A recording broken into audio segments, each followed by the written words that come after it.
Thanks, Timo, for the opportunity to do this.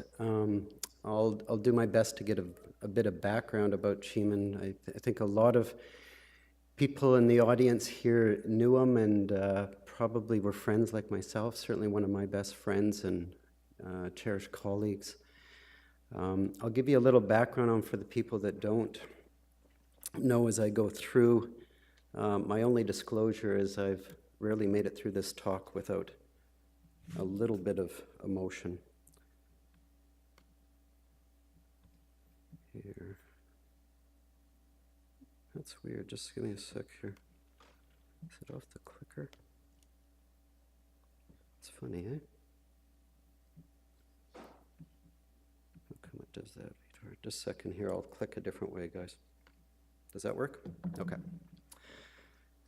Thanks to Willie Miller. This is a picture when my Inc. was up at a visiting professorship. The man in the middle, Willie Miller, is former head of NeuroRad. He's now the head of Canadian Radiology Association. Willie made this memorial. All but 2 slides are actually from Willie, so I definitely owe him an acknowledgement here. For people that don't know, as you said, Vittori was definitely a premature death. Cheemun died at the age of 49 while cross-country skiing. It was a sport he did avidly. To this day, myself or nobody has an exact explanation for what happened. He died very suddenly, though. We knew people around him. His wife was only a minute behind him. An emergency room physician was a couple of minutes behind him, but unfortunately, things happened too fast. I have a couple of themes I want to share about Cheemun that I wanted to convey to everybody. He had a couple characteristics that I'll miss and that I think were important to convey to this group. One of the best things I liked about Cheemun was his sense of inclusiveness. He did this through his family, through his friends, through his colleagues. He was a man who liked to bring a group together. And this picture, which if people I have presented once or twice before, I apologize for the overlap, but presented this at a conference, endovascular conference, and the reason I did was the following is, the background of this picture is Cheemun had assembled his angio team to take a picture, and like you guys, like your lifestyles, the picture got set up and there was a stroke code. So everything dismantled. We came in for the stroke code, which is why you see me in the picture. And the point of this picture is that as we all disbanded, we all went, thanks for helping. And Cheemun pulled the clot on this one. I remember him putting his lab coat back on. And he said, no, nobody leaves. Everybody comes into the picture. And this was the angio team's picture. But Cheemun felt it was important. You're all part of the team. Everybody get into the picture. And as I go through the next few slides, I only have a few, but this was something Cheemun did all the time. He was a member of groups I think most of you guys will have been in, or are in for that matter, as recently as Quebec City here for the Sing group. And here's the most updated picture of the angio team from Ottawa with several members here. Cheemun had many characteristics, many values, a lot of them through academia. I'm not going to go through this slide line by line. It's just a matter of flashing it up for people. Cheemun grew up in Ottawa, and most of his family was in Ottawa. Went through radiology in Newark, and many people noted his NeuroRad here in Toronto. And then neurointervention was when my Inc. was setting up. My Inc. had come over, and really it was a 2-person show for a while, my Inc. and Cheemun. Cheemun being taught with my Inc. supervising. My Inc. left for Calgary a couple years later.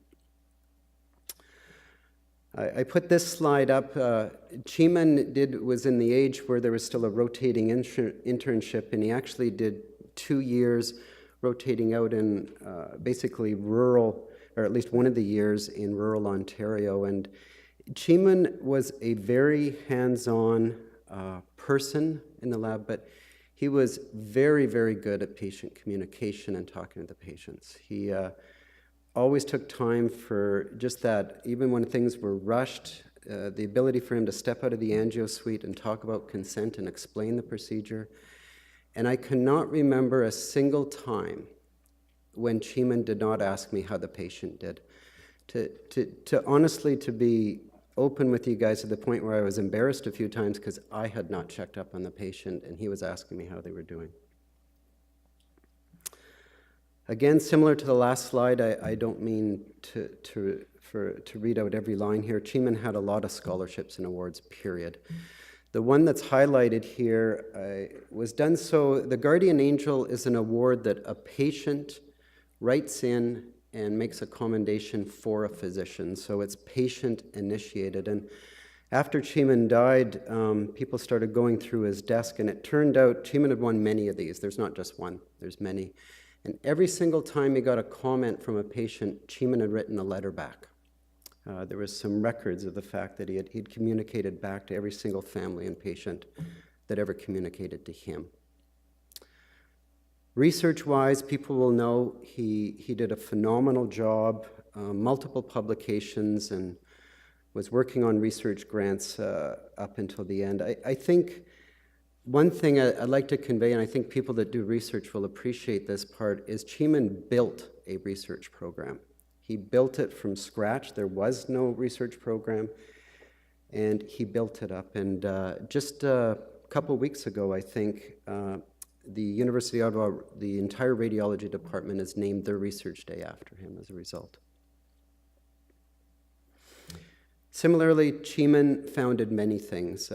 He's won one of the best clinician awards at our hospital. As I said, he founded research, the interventional fellowship. He did all this while serving many administrative roles, including the head of NeuroRad. Now to flip a little bit, tell you a little bit about the Cheemun you may or might not have known. Okay, Cheemun was definitely somebody devoted to his family. He's survived by his wife, Nancy, who's handling this incredibly well from most of our opinions. He had two kids, Emily and Nicolas. Nicolas now in second-year university in Ottawa. Emily's near to finishing high school. A couple younger pictures of Cheemun. He definitely enjoyed all the time he spent with his family. Really cherished it. Did a lot of different things with his family through the time. Here's Nicola just recently. Made a lot of time, did a lot of traveling with them. Cheemun did a lot of things. He loved skiing. He served. Give you examples. He was one of the waxers for his cross-country. His kids did cross-country skiing. He did waxing every Saturday morning. I couldn't get to go out with him because he had spent hours doing this at some of the races. He traveled with them to the races and was part of the wax ski team. But he did similar things to this summer. It's one example. Probably one reason why Cheemun grew up a little tough here is he was younger to two of his sisters here on the side, but again, very close-knit family that he had and he really cherished. Cheemun loved skiing. Cheemun loved getting outdoors. He did many sports. He played soccer when he was younger. He kind of gravitated a little bit more towards skiing in the winter and mountain biking in the summer. A lot of it with his wife, Nancy. Spent a lot of time, as I said, inclusive of people and a lot of time with his friends. Here he is with some radiology colleagues. These are all radiologists at the Ottawa Hospital and family. Of them, that he would spend nights going up to some of the huts near us in Ottawa and the Gatineaus, similar ventures. I love this picture for a couple of reasons, but I think I love this picture because Cheemun liked this picture. It's the only time he presented it a few times. He kind of slipped it into some slide sets, and you could see him kind of smile and veer off. He loved this picture. I got a mountain bike several times with him, or a lot of times with him. He really enjoyed it. Just like skiing, he loved getting out. He loved being in the wilderness. No matter what trail we were going down mountain biking, I was always amazed. We would whip down some fast slope, and we'd be halfway down, and Cheemun would stop. I'd stop my bike and go, "Is everything okay?" And he'd go, "This is the best view right here." And I'd turn around, and he was taking it all in. He was always taking it all in. He'd show me a view of a river. He'd show me what he liked about the trees there, he was always doing that kind of thing. We had stop spots. Spots we stopped to look around. This picture is interjected for another reason. I never golfed with Cheemun. Willie submitted this picture. I'll give you the story behind it that Willie said is Cheemun loved to golf. He apparently had an uncanny ability that on this golf course he could selectively hit the thin trees off to the side. So it might not have been his best sport, but he loved it. He was a fun guy to hang around with. Some pictures here of Cheemun. This is with Dana Anku. I'm sure you guys will recognize her from the picture. Cheemun just having fun. Cheemun loving the outdoors. A lot of camping pictures at his funeral, a lot of pictures of him outdoors and camping with his family. Here's a really nice collage one, him with his kids were younger, and Cheemun when he was younger.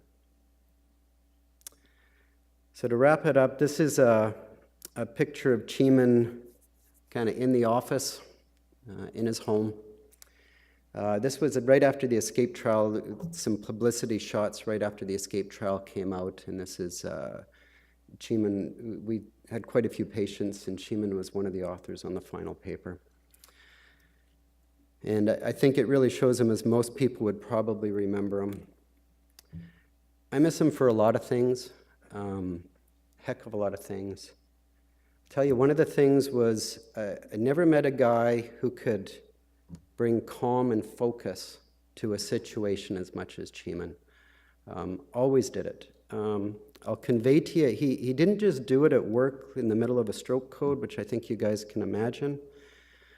You'd go skiing with him, and Cheemun was the same way.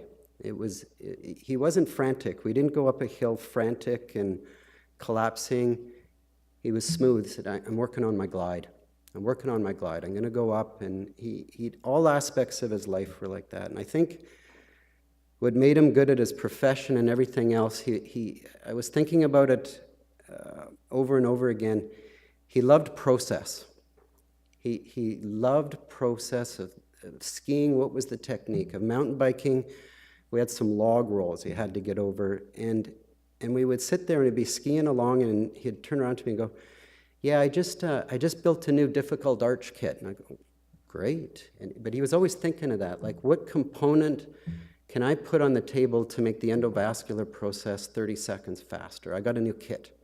He was always thinking like that. I think that's where his calmness came from. He focused on process. He knew the steps. He knew the steps he wanted to accomplish. He was able to focus and have that calm. He always strived for that calm. So thanks for your attention. Hopefully I managed to convey something to everybody that knew him and the ones that didn't. Thank you very much.